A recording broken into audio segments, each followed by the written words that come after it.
Buenos días, hermanos. Hoy día vamos a tener nuestro último estudio bíblico del libro de Romanos en este año 2020. Somos Ingela y Derek Bull y les invitamos a orar.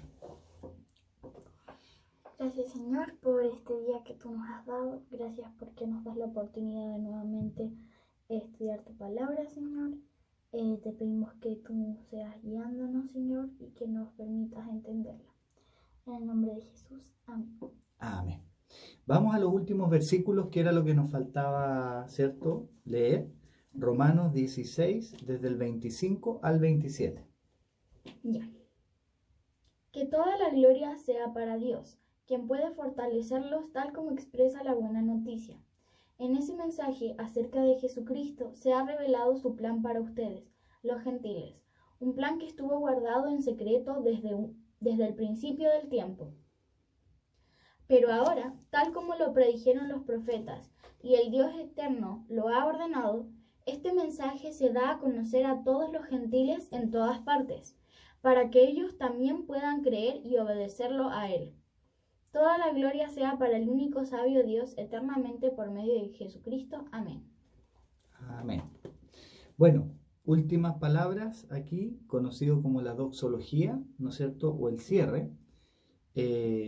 Y lo interesante es que vamos a ver que todos estos conceptos que están acá, de alguna manera, son como un resumen de todo lo que he hablado antes en Romanos, ¿ya? Y vamos a ver la referencia sobre todo al primer capítulo, cómo él comenzó. Y dice, y al que puede confirmaros en la Reina Valera. ¿Cómo es que empieza ahí el 25? Que toda la gloria sea para Dios, quien puede fortalecerlos. Quien puede fortalecerlos, ya. Ahí el verbo en el original, en griego, es dinamis. Dinamis. Entonces, ese es el verbo que está detrás de esto del poder, el que puede. ¿Y qué es lo que puede hacer? ¿Qué es lo que puede hacer, Ingela? Dios. Fortalecerlos tal como expresa la buena noticia. Fortalecerlos, ¿cierto? En la Reina Valera pusieron confirmarlos, ¿ya? Afirmarlos, también puede ser. Entonces, en el primer capítulo, ¿te acuerdas que decía que el poder del Evangelio, o el Evangelio, es poder de Dios para salvar, ¿ya? Si te fijas ahí en el 1.16, ¿ya?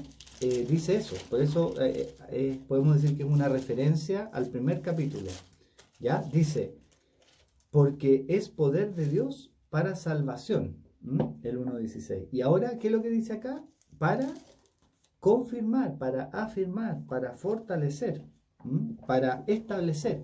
Y eso era lo que estas dos cosas había estado haciendo Pablo durante toda su vida misionera.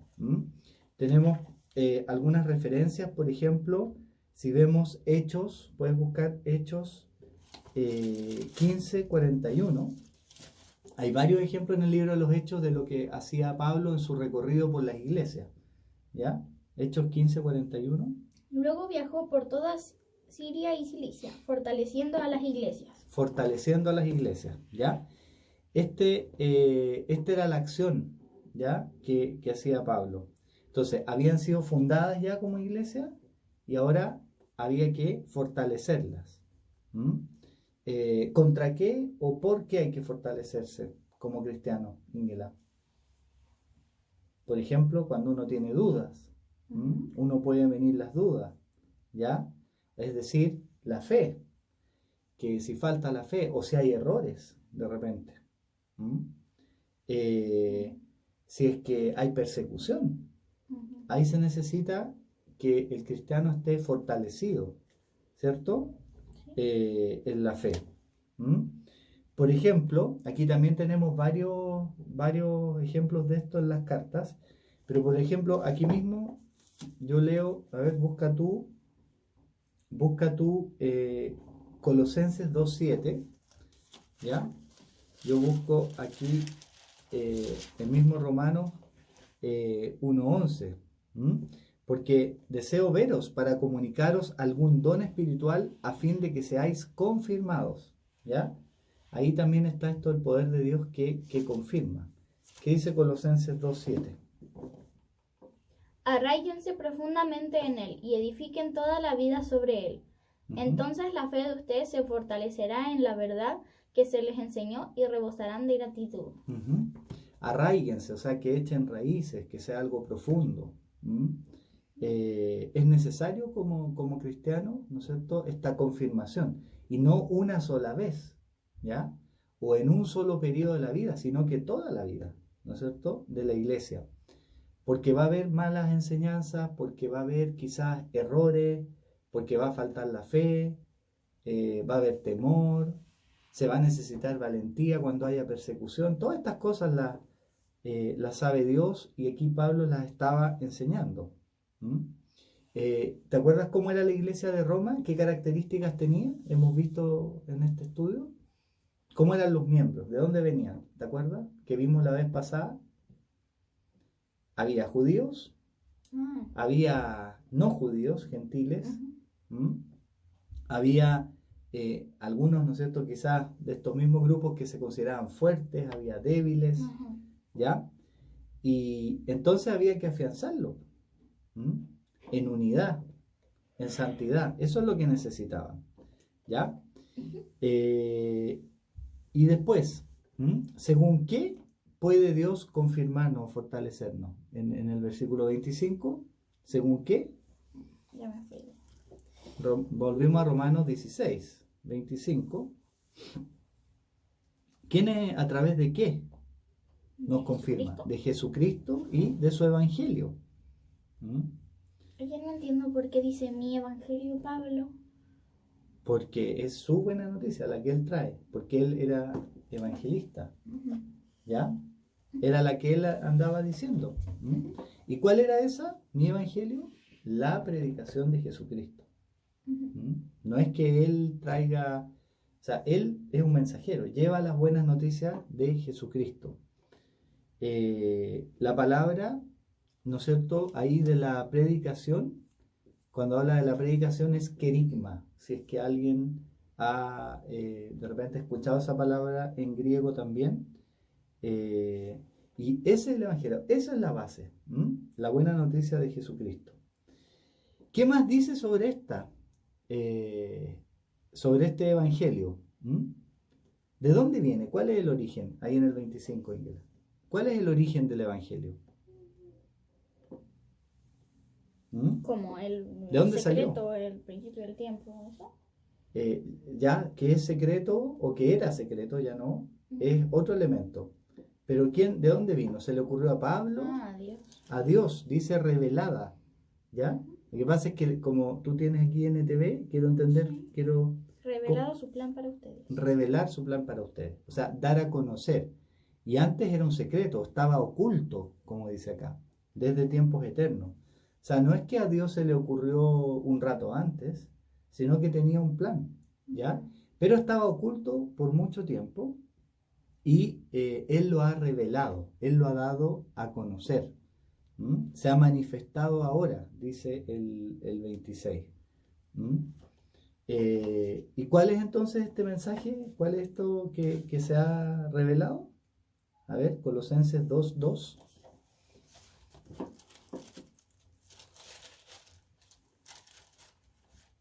Quiero que ellos cobren ánimo y estén bien unidos con fuertes lazos de amor. Quiero que tengan la plena confianza de que entienden el misterioso plan de Dios, que es Cristo mismo. Claro, ese es el misterio de Dios, o ese es el plan de Dios, Cristo mismo. Y ahí mismo en Colosenses, a ver, uno te vayas de ahí, 1:27, un poquito antes. Pues Él quería que su pueblo supiera que las riquezas y la gloria de Cristo también son para ustedes, los gentiles, y el secreto es, Cristo vive en ustedes. Eso les da la seguridad de que participarán de su gloria.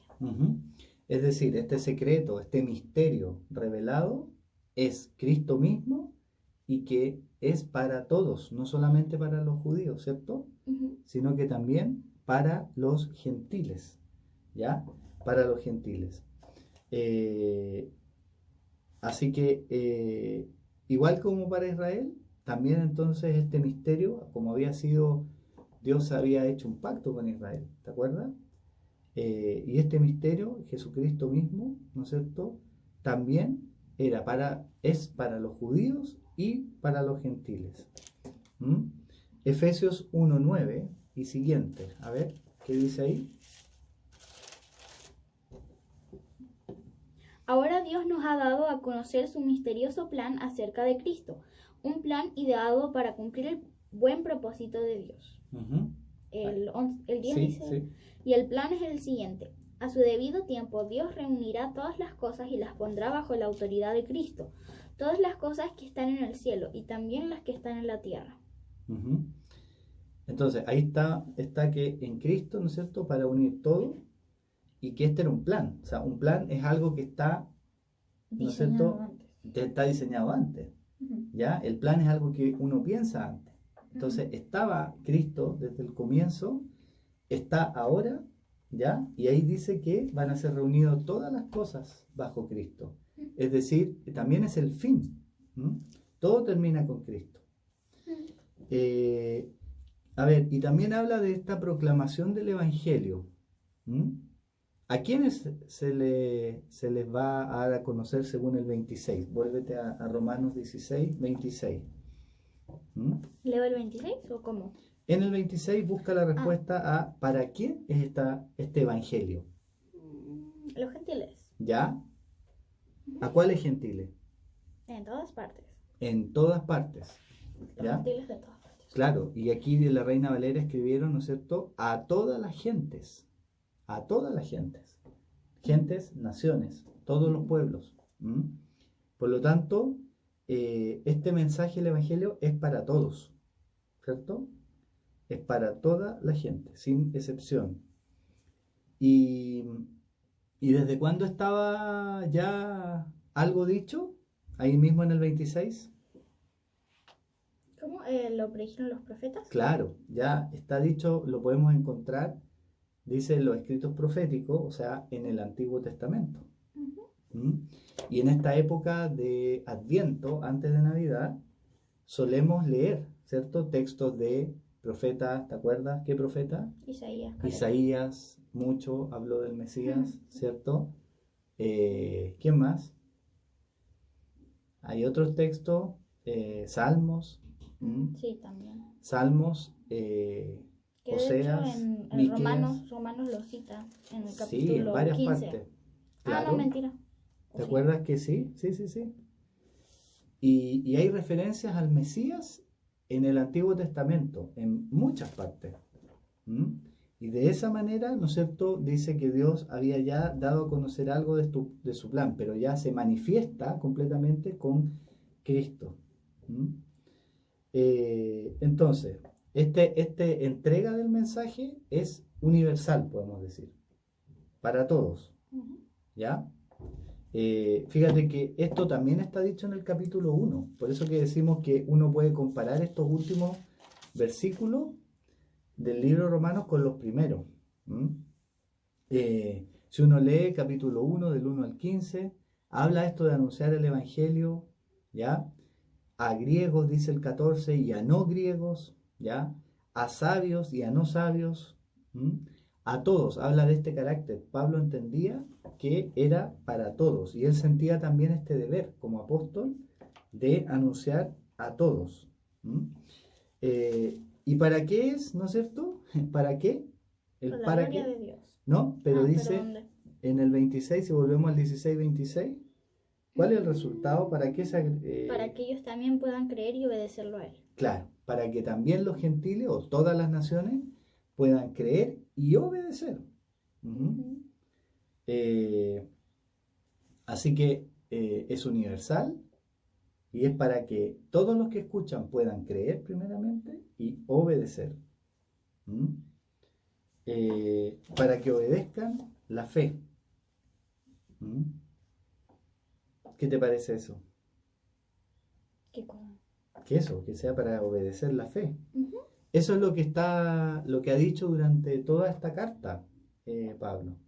Ha hecho la relación, ¿te acuerdas?, entre la fe y la manera de vivir. Bueno, y termina la carta con una exaltación a Dios. Versículo 27. Acá dice en la Reina Valera: y al único y sabio Dios, sea gloria mediante Jesucristo para siempre. Amén. ¿Mm? ¿Qué es lo que está exaltando de Dios? A ver, léelo tú ahí el 27, ¿cómo dice? Toda la gloria sea para el único sabio Dios eternamente por medio de Jesucristo. Amén. ¿Qué característica de Dios está exaltando? La sabiduría, ¿cierto? Al único y sabio Dios, a Él da la gloria por medio de Jesucristo. Veamos, por ejemplo, búscate Colosenses 2.3. Colosenses 2.3. En Él están escondidos todos los tesoros de la sabiduría y el conocimiento. En Él, en Dios, están escondidos todos los tesoros del conocimiento. No todo lo podemos entender ni saber nosotros, pero en Él está todo. Primera Corintios 1.30. Primera Corintios 1.30. Dios los ha unido a ustedes con Cristo Jesús. Dios hizo que Él fuera la sabiduría misma para nuestro beneficio. Cristo nos hizo justos ante Dios, nos hizo puros y santos y nos liberó del pecado. Entonces, ¿en qué está el centro de la sabiduría? ¿Está diciendo Pablo? En Cristo. Cristo es la sabiduría misma, ¿ya? Y en Dios nosotros están escondidos todos estos tesoros y Él manifestó en este tiempo, como dice, a Cristo. Búscate ahí 1 Corintios 1.24. Sin embargo, para los que Dios llamó a la salvación, tanto judíos como gentiles, Cristo es el poder de Dios y la sabiduría de Dios. Cristo es el poder y la sabiduría de Dios, ¿ya? Y un poquito antes ahí, 1 Corintios 1.21. Ya que Dios, en su sabiduría, se aseguró de que el mundo nunca lo conociera por medio de la sabiduría humana. Usó nuestra predicación ridícula para salvar a los que creen. Ridícula está entre comillas. Claro, ¿no es cierto? Una locura, ¿ya? Una locura, dice, ¿no es cierto? Y el mundo, ¿no es cierto? Con esta locura o ridícula, dice ahí, locura de la predicación, ¿no es cierto? Dios da a conocer su sabiduría. No es la sabiduría humana, dice, sino que es el conocimiento, la sabiduría de Dios. Y en esto, ¿no es cierto? Búscate Efesios 3.10. En este contexto aparece la iglesia. Efesios 3.10. El propósito de Dios con todo esto fue utilizar a la iglesia para mostrar la amplia variedad de su sabiduría a todos los gobernantes y autoridades invisibles que están en los lugares celestiales. A través de la iglesia, entonces Dios da a conocer su sabiduría. ¿Y cuál es esa? Cristo, ¿no es cierto? El mensaje de la buena noticia de Cristo. Y esta iglesia que estaba naciendo en ese tiempo cuando Pablo llevaba años nomás, y ahora ya estamos, ¿no es cierto?, un poco menos de 2000 años. Esta iglesia es una iglesia multirracial, ¿cierto? Múltiples origen, y a través de esta multiculturalidad, ¿no es cierto?, en unidad, a través de Cristo, Dios, ¿no es cierto?, da a conocer su sabiduría. ¿Y cuál es el propósito de él? Al final, reunir todas las cosas en Cristo. A ver ahí, Efesios 1.8 y siguientes. Ya habíamos leído una referencia, ¿no es cierto?, a esto de poner todo bajo Cristo al final. En otra carta, en Colosenses, pero aquí, Efesios 1.8. Él desbordó su bondad sobre nosotros junto con toda la sabiduría y el entendimiento. Siguientes. Ahora Dios nos ha dado a conocer su misterioso plan acerca de Cristo, un plan ideado para cumplir el buen propósito de Dios. Del 10. Y el plan es el siguiente. A su debido tiempo, Dios reunirá todas las cosas y las pondrá bajo la autoridad de Cristo. Todas las cosas que están en el cielo y también las que están en la tierra. Sí, lo habíamos leído. Todas las cosas, ¿no es cierto?, quedarán unidas bajo Cristo. Y entonces es como que está expresando todas estas alabanzas, está alabando la sabiduría de Dios, ¿cierto? Y por lo tanto es lo que nosotros también haremos. podemos hacer desde ya, o hacemos desde ya, la iglesia hace desde ya, es adorar a Dios por su poder y su sabiduría, expresada así en Cristo. Apocalipsis 7:12. ¿Cómo va a ser? A ver. Se me salió una cosa. Apocalipsis 7:12. ¿2 o 12? 7:12. 1:2. Cantando. Amén. La bendición y la gloria y la sabiduría y la acción de gracias y el honor y el poder y la fuerza pertenecen a nuestro Dios, por siempre y para siempre. Amén. ¿Y ahí quiénes estaban alabando? Déjame ver. Uh-huh. Ángeles. Ángeles, ¿no es cierto? No. O sea, muchos. Muchas personas. Y todos los ángeles estaban de pie alrededor del trono y alrededor de los ancianos y de los 4 seres vivientes, y se postraron rostro en tierra delante del trono y adoraron a Dios cantando. Y ahí dice. Una gran multitud, ¿no es cierto? Está ahí, una gran multitud que adoraba a Dios por su sabiduría. Entonces, en estos últimos versículos, que son 3 versículos, ¿ya?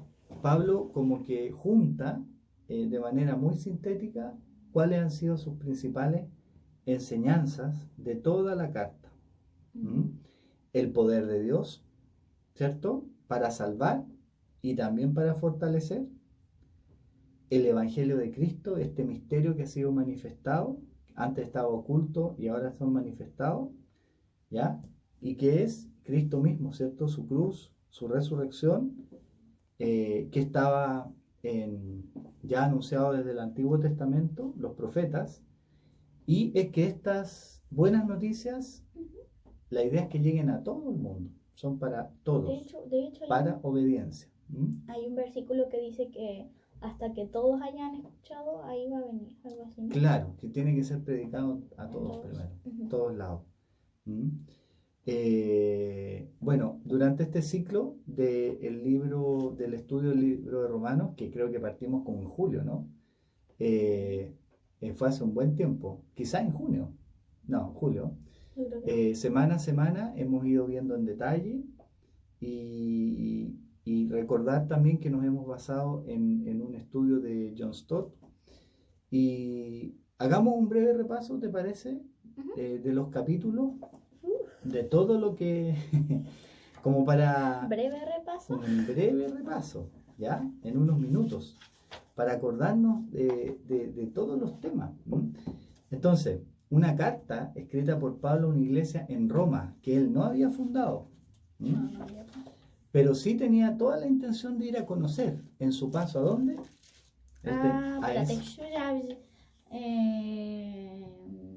No, iba a pasar primero por Jerusalén, luego por eso, claro, y después Roma, pero después de Roma iba a otro lado. España. Tenía intenciones de ir a España, ¿ya?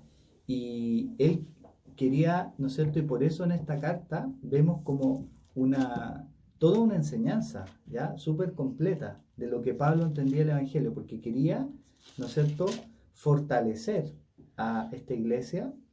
Y también, ¿no es cierto?, le habían llegado, él sabía, comentarios, conocía a varias personas, como vimos la vez pasada, y sin duda que él tenía una idea de qué es lo que pasaba en la iglesia, qué es lo que era lo que necesitaba.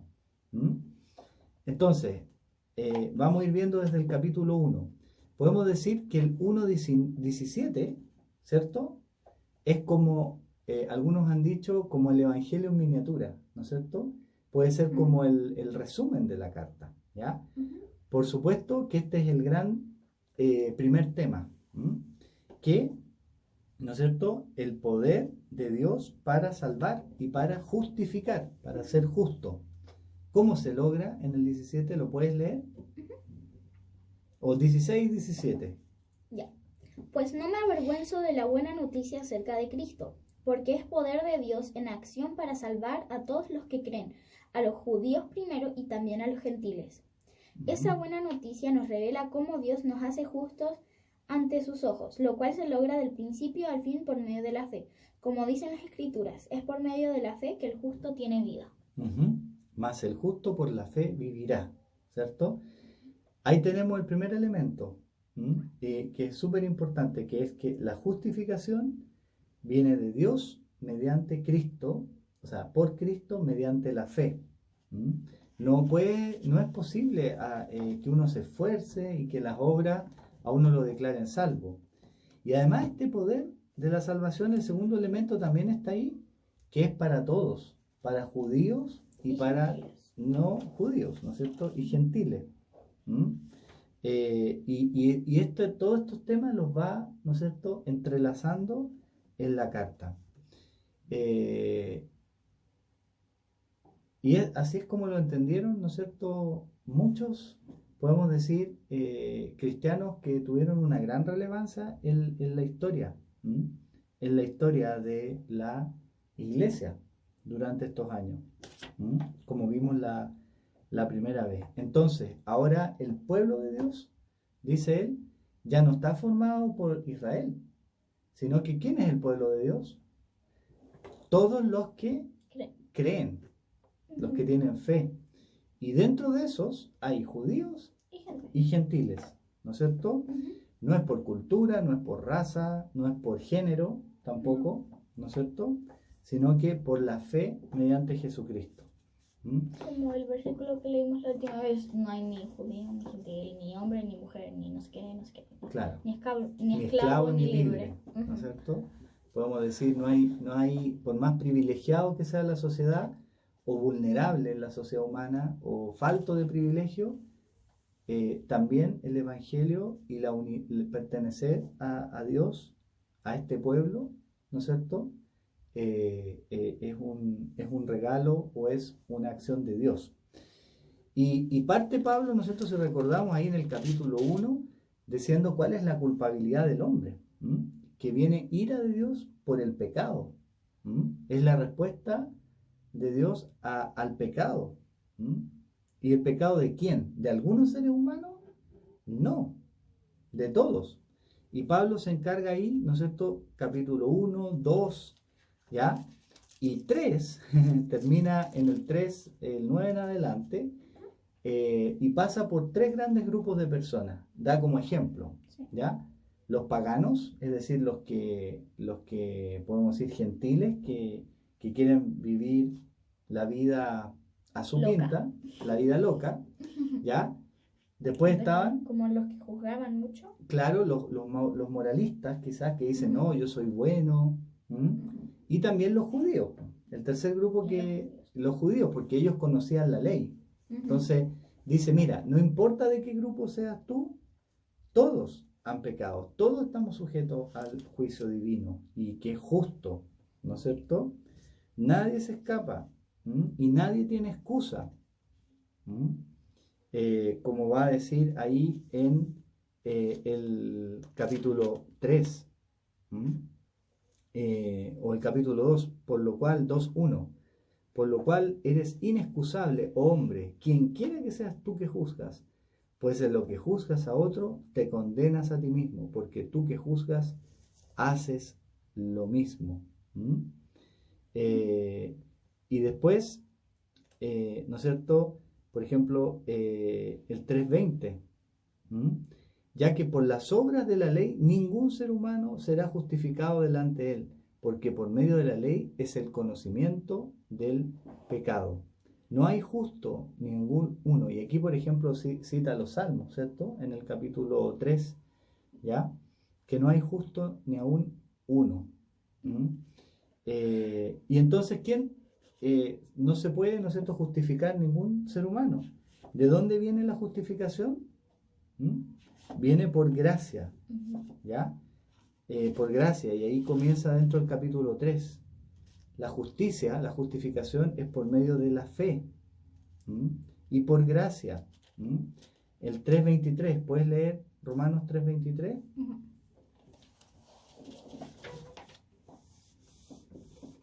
Pues todos hemos pecado. Nadie puede alcanzar la meta gloriosa establecida por Dios. Todos hemos pecado y están destituidos de la gloria de Dios, siendo justificados gratuitamente por su gracia, mediante la redención que es en Cristo Jesús.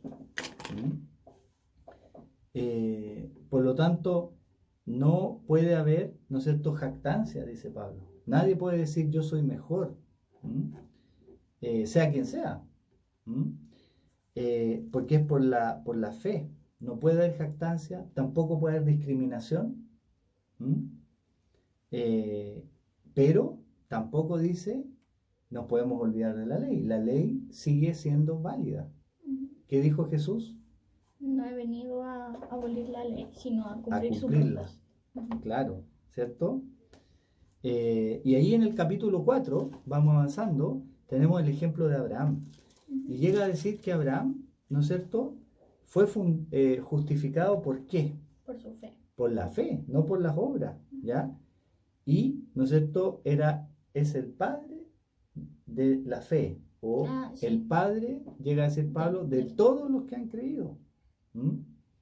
De todos los que han creído. El padre espiritual, dicen esto. El De padre los que espiritual, claro. Entonces los judíos consideraban que él fue el iniciador del pueblo judío, ¿no es cierto? El iniciador, como el padre de ellos, ¿cierto? Y la verdad es que dice, mira, más que eso, ¿no es cierto? Que es verdad, ¿ya? Abraham es el padre de todos los que han creído, porque él creyó antes de ser circuncidado, antes de que seguir ningún rito, ¿no es cierto?, que Dios le dio por medio de la ley. No fue, ¿no es cierto?, la circuncisión, no fue ningún rito que lo justificó, sino que la fe. Y entonces, así alcanzó la promesa, por medio de la fe. Y vamos al capítulo 5, empiezan los resultados. ¿Cuál es uno de los resultados? Capítulo 5, ahí del 1, puedes leer los primeros versículos del 1 al 5. A ver. Por lo tanto, ya que fuimos declarados justos a los ojos de Dios por medio de la fe, tenemos paz con Dios, gracias a lo que Jesucristo nuestro Señor hizo por nosotros. Debido a nuestra fe, Cristo nos hizo entrar en este lugar de privilegio inmerecido en el cual ahora permanecemos y esperamos con confianza y alegría participar de la gloria de Dios. También nos alegramos al enfrentar pruebas y dificultades, porque sabemos que nos ayudan a desarrollar resistencia. Y la resistencia desarrolla firmeza de carácter, y el carácter fortalece nuestra esperanza segura de salvación. Y esa esperanza no acabará en desilusión, pues sabemos con cuánta ternura nos ama Dios, porque nos ha dado el Espíritu Santo para llenar nuestro corazón con su amor. Ahí está un montón de consecuencias de bendición, ¿cierto? La primera, paz. Para con Dios. ¿Qué más? Entrada por la gracia, ¿ya? Esperanza, gloriarse en las tribulaciones, o sea, alegrarse cuando hay grandes problemas. ¿Por qué? Porque sabemos que vendrá la paciencia, la prueba, ¿no es cierto? La esperanza, amor. Y así, Pablo y lo ejemplifica en Adán y Cristo, dos comunidades. Sí. ¿Cuáles son realmente las dos comunidades? Los que creen, ¿no es cierto? ¿Ya? Los que están bajo la gracia y la fe, y los que no. Claro, los que están bajo el pecado, ¿no es cierto? Y la culpa. Y entonces esta antítesis, esta comparación por oposición entre Adán y Cristo. Como que uno, ¿no es cierto?, es el que trajo el pecado al mundo, ¿no es cierto?, Adán. ¿Ya? Que técnicamente fue Eva. No. Sí, bueno, Adán, Eva, ¿ya? Los dos. ¿Ya? El ser humano. Y Cristo, ¿no es cierto?, que trae la justificación. Y entonces empieza con la pregunta, ¿no es cierto? Ahí capítulo 6. Bueno, pues seguramente algunos ya se lo hacían en ese tiempo. Bueno, entonces si es por gracia, ¿podemos pecar? ¿Podemos olvidarnos de la ley y hacer lo que queramos? Total, Dios nos va a perdonar siempre. ¿A qué es lo que responde eso, Pablo? Porque se hace la pregunta más de una vez. Ahí empieza en el capítulo 6. ¿Podemos realmente perseverar en el pecado? De ninguna manera, ¿no es cierto? El 6. Claro, y dice, mira, lo que pasa es que los que parece, y empieza a explicar, que los que andan creyendo eso, ya no entienden. Que si vivimos con Cristo, ya, entonces ya no podemos, si decimos que vivimos, ¿no es cierto? Y lo hacemos, no podemos seguir las obras de la naturaleza pecaminosa, de la carne, ¿ya? Yo me acuerdo que cuando tenía como 8 años estaba como, bueno, le pido perdón después, ya no importa, así como... Claro, pero ese pedir perdón, ¿no es cierto? Tiene que ser por Tiene que ser arrepentimiento. genuino, ¿no? Claro. No porque... porque no sé. Porque dice, hemos muerto al pecado, ahí en el camino, en el capítulo 6. Y va a describir, ¿no es cierto?, esta lucha interna que tenemos. ¿Te acuerdas? 7, ¿no? Sí, en el capítulo 7, ¿ya? Porque queremos servir al Espíritu, pero tenemos tentaciones y la carne quiere que la sirvamos a ella, no quiere.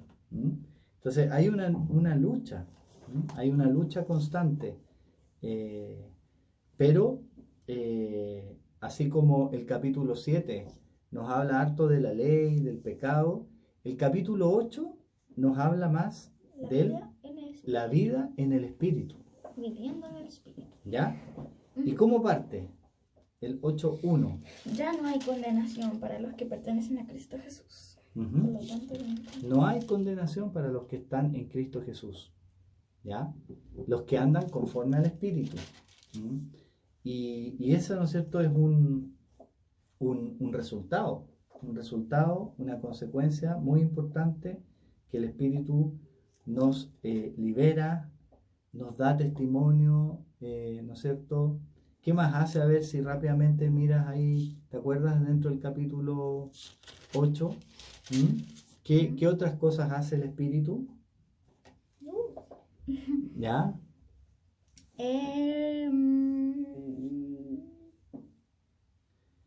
Nos da vida, ¿no es cierto? Puedes ver. ¿Te acuerdas qué más? Sí, da vida. El Espíritu de Dios, quien levanta a Jesús de los muertos, vive en ustedes. Nos ayuda en nuestra debilidad, también en el 26. Sí. Incluso nos ayuda a pedir qué es lo que realmente nos conviene, dice. Y el Espíritu intercede por nosotros con gemidos indecibles. Escudriña nuestro corazón. Intercede por nosotros. Y así, ¿no es cierto?, en todas las cosas, ¿no es cierto?, podemos vencer, ser más que vencedores, dice el 28. Todas las cosas nos ayudan a bien, a los que, conforme a su propósito, son llamados. Y así llegamos, ¿no es cierto?, al capítulo 9, y 9 al 11, ¿no es cierto?, habla de un plan de Dios. Del 9 al 11, ¿qué pasó? No, es que es como... Es harto, ¿no es cierto? Mucho, sí. Sí. ¿Ya?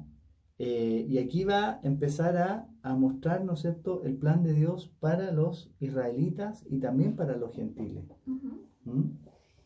Y hace varias, ¿cómo se llama?, comparaciones, y hay una que hace con un árbol. ¿Te acuerdas? Sí. Que eran como ramas injertadas. Sí, los gentiles, en un solo árbol, el olivo. Sí. O sea, el plan de Dios es que es un solo pueblo, ¿no es cierto? Y muchos israelitas, ya, ese remanente que habla, van a creer en él. Porque claro, el pueblo mismo de Israel rechazó, ¿no es cierto? Muchos rechazaron, los judíos, a Jesucristo. Dice que se tropezaron con la piedra. Sí. Pero Dios es fiel a su pacto y muchos, dice, van a creer, va a haber un remanente. Entonces, los gentiles tampoco nos tenemos que sentir mejores, ¿ya? O jactarnos, ¿ya? Porque dice, acuérdense que ustedes son ramas injertadas en el olivo. Y eso, ¿no es cierto?, plan de Dios. Y a partir del capítulo 12 nos habla de cuál es la voluntad de Dios para nuestras vidas, en la relación con las distintas personas y con Dios mismo. Y también habla de la venganza, de que no hay que vengarse. Ya, primero dice, presenten vuestros cuerpos en sacrificio vivo, O sea, entréguense a Dios. ¿Mm? No se conformen al mundo. ¿Mm? Comprueben cuál sea la voluntad de Dios, ¿no es cierto? Para ustedes. Habla incluso de qué tenemos que pensar de nosotros mismos. ¿Mm? Qué cosas el Señor nos ha dado, pero tener un concepto de nosotros mismos adecuado. Pero habla de la relación también con hermanos de la iglesia. Y con personas en general. Con personas, con el prójimo en general, lo que tú dijiste, que no tenemos que vengarnos. ¿Qué tipo de otras personas hay en el versículo 13? O sea, en el capítulo 13, las autoridades, ¿cierto? Los enemigos. Después comparan el 14, la relación entre dos grupos dentro de la iglesia. Los débiles y los fuertes. Los débiles y los fuertes. ¿Débiles en qué? ¿Te acuerdas? Ajá, la conciencia. Probablemente los débiles de conciencia eran asimilables a los judíos. Y los fuertes eran los gentiles, los que decían, bueno, pero ¿cuál es el problema? Y los débiles pensaban, no, que hay que cuidarse de qué se come, ¿te acuerdas? ¿Ya? Y ahí, cerdo. Claro, y de guardar algunas fechas, por ejemplo, el sábado. ¿Y qué es lo que dice Pablo? No juzguen, ¿ya? Ténganse paciencia, también a los fuertes que no ofendan a los débiles. Entonces Pablo se preocupa de la relación, ya, entre los hermanos de la iglesia. ¿Qué te parecía? Bueno, y ¿no es cierto? Pablo, ¿no es cierto?, centraliza todo su mensaje en Jesucristo. La muerte en particular, la resurrección y su regreso, la parusía. ¿Te acuerdas de esa palabra? Parusía, el regreso, el retorno personal de Jesucristo. ¿Ya? ¿Y qué te ha parecido el libro de Romanos? Es una bomba. Sí, tiene mucho, ¿cierto? Mucho contenido. Es mucha teología en un libro. No hay diferencia en la iglesia. Quiere una sola, ¿no es cierto?, iglesia. Es lo que hemos, ¿no es cierto?, terminado de ver acá. Y como dice Ingela, ¿no es cierto?, es mucho contenido, muy edificante. Y si podemos recordar a Romanos por dos cosas, como un pequeño resumen, es que nos habla de que la justificación es por la fe. Y esto de que, ¿no es cierto?, de que este mensaje es para todos, judíos, gentiles, no hay diferencia. Y nosotros hoy día, quizás alguno que está viendo u otro que pueda ver esto, no ha leído Romanos. O quizás lo ha leído, pero de forma superficial o de manera quizás aislada. Pero lo puede empezar a leer porque te acuerdas que la primera vez recordamos personas súper relevantes en toda la historia de la iglesia. En la introducción. Sí, que tuvieron un papel muy importante y que fueron conocidos hasta el día de hoy, ¿ya? Con su aporte. Y ellos podemos decir como que se convirtieron o entendieron el Evangelio leyendo Romanos, justamente. Si me voy al año 300, más o menos, ¿te acuerdas quién está ahí? No me acuerdo de los Imagínense, años. 1700 años atrás, en el año 300, Agustín. El que hizo la iglesia metodista, ¿no? No. Agustín, San Agustín, ¿ya? Que era una persona muy estudiosa, pero él sentía y era muy desordenado.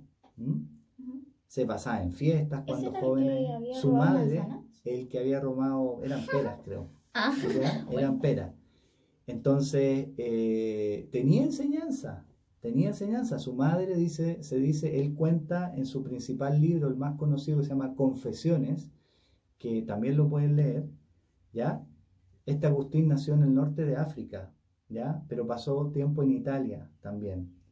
Y San Agustín, más conocido, y él, ¿no es cierto?, realmente entiende el Evangelio cuando lee Romanos, que no era por esfuerzo, y ya ha llegado a ser uno de los teólogos más importantes de la iglesia. Mucho de lo que él escribió, que es un montón, ya de la teología, nos ayuda hasta el día de hoy, ¿m? Para entender. San Agustín, año 300, imagínate. De ahí nos saltamos a otro caso. Voy a mencionar algunos nomás, ¿cierto? Si no, estaríamos, ¿cuánto rato? Con 2000 años. 1500, ¿te acuerdas? 1517, Lutero, Martín Lutero. Antes de esto de la, ¿no es cierto? Él comenzó, él no fue el único, fue en varios países al mismo tiempo que comienza la reforma, pero él se hizo muy público porque a él lo persiguieron, ¿ya? Creo que lo terminaron matando también. No. Ah, pero sí lo echaron. Lo echaron de la iglesia y bueno, él tuvo que fundar otra iglesia. Y él, Martín Lutero, era monje. Y él decía, era súper religioso. Y él decía que tenía que cumplir, pero él siempre decía que sentía en su interior como una culpa. Hasta que leyó Romanos. Romanos 1:17 dice, en un momento entendió que era por fe, era por gracia. Y eso es principal, ¿no es cierto? Haber entendido eso es lo principal que lo llevó después a darse cuenta que la iglesia en ese tiempo había impuesto muchas cosas que eran corruptas. ¿Te acuerdas de las indulgencias? Ya lo viste en el colegio, ¿no? Que la iglesia pedía pagar para perdonar los pecados. ¿Ya?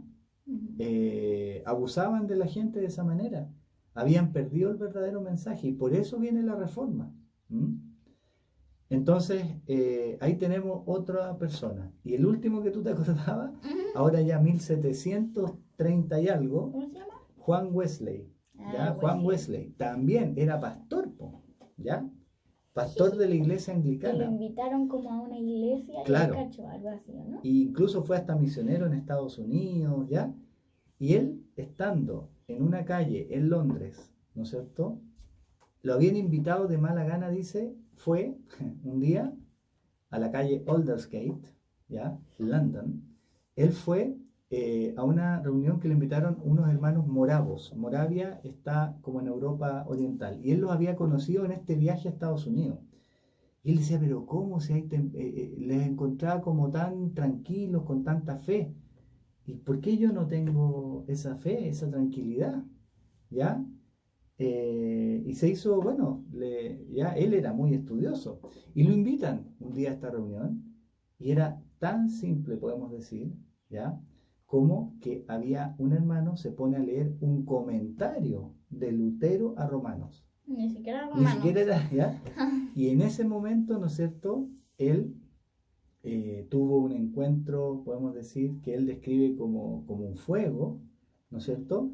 Y el Espíritu, ¿no es cierto?, le inspiró y se dio cuenta ahí qué es lo que era realmente seguir a Cristo.